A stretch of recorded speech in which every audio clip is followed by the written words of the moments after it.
नमस्कार दोस्तों, स्वागत है आपका हमारी कहानियों में। हम आपको सुना रहे थे राजा विक्रमादित्य और वेताल की कहानी वेताल 25। पिछली कहानी में हमने आपको राजा और एक दीवान की कहानी सुनाई।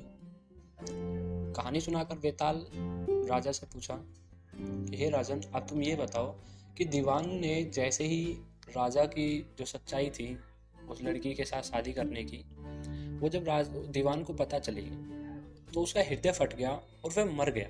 ऐसा क्यों हुआ? तो जब वेताल ने सवाल पूछा तो राजा ने जवाब दिया कि ऐसा इसलिए हुआ क्योंकि जो दीवान था उसे लगा कि राजा दोबारा से किसी स्त्री के चक्कर में पड़ गया है और इसी कारण जो राज्य है उसकी दोबारा वैसी ही दुर्दशा हो जाएगी जैसे पहली थी।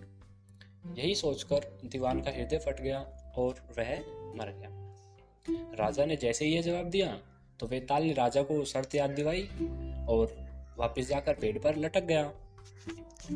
राजा फिर गया, उसको पेड़ से लेके आया। रास्ते में वेताल ने दोबारा एक और कहानी राजा को सुनानी आरंभ की। इस बार कहानी कुछ इस प्रकार थी कि बनारस में देव स्वामी नाम का एक ब्राह्मण रहता था। उसके हरिदास नाम का पुत्र था। हरिदास की बड़ी सुंदर पत्नी थी, उसका नाम था लावण्यवती। एक दिन वे महल के ऊपर छत पर सो रहे थे कि आधी रात के समय एक गंधर्व कुमार आकाश में घूमता हुआ उधर से निकला। वह लावण्यवती के रूप पर मुग्ध होकर उसे उड़ाकर अपने साथ ले गया। जागने पर जब हरिदास ने देखा कि उसकी स्त्री नहीं है तो उसे बड़ा दुख हुआ और वह मरने के लिए तैयार हो गया। लोगों के समझाने पर वह मान तो गया, लेकिन यह सोचकर कि तीर्थ करने से शायद पाप दूर हो जाएं और स्त्री मिल जाए, वह अपने घर से तीर्थ के लिए निकल पड़ा। वेताल ने आगे कहानी सुनाई कि चलते चलते वह किसी गांव में एक ब्राह्मण के घर पहुंचा।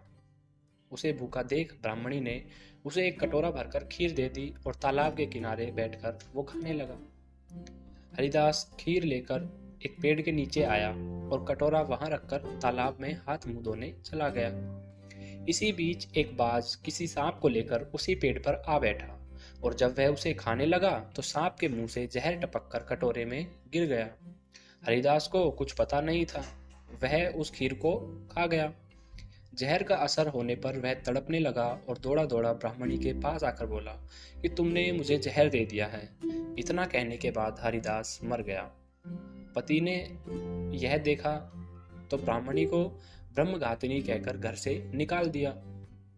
इतना कहकर वेताल ने राजा से पूछा, हे राजन, अब यह बताओ कि सांप, बाज और ब्राह्मणी, इन तीनों में से सबसे ज्यादा अपराधी कौन है? क्या सांप अपराधी है जिसके मुंह से जिसका जहर था, उसके कारण, उस जहर के कारण ब्राह्मण की मौत हुई? या फिर वो बाज जो वहां आकर बैठा? या फिर वो ब्राह्मणी जिसने उसको वो खीर दी और ये कहा कि उस पेड़ के नीचे तालाब के पास जाकर खीर खाए? वह चाहती तो अपने घर में उसी जगह उसी स्थान पर बैठाकर उसको खीर खाने को कह सकती थी, लेकिन उसने ऐसा नहीं किया। तो उसने वेताल ने राजा से एक सवाल पूछा है और इस सवाल का जवाब हम आपको बताएंगे अगले कहानी में कि राजा ने वेताल को क्या जवाब दिया। तब तक आप भी अपना दिमाग लगाएं और हमें बताएं कि इस सवाल का क्या जवाब हो सकता है। कौन ज्यादा अपराधी है, सांप, बाज या ब्राह्मणी?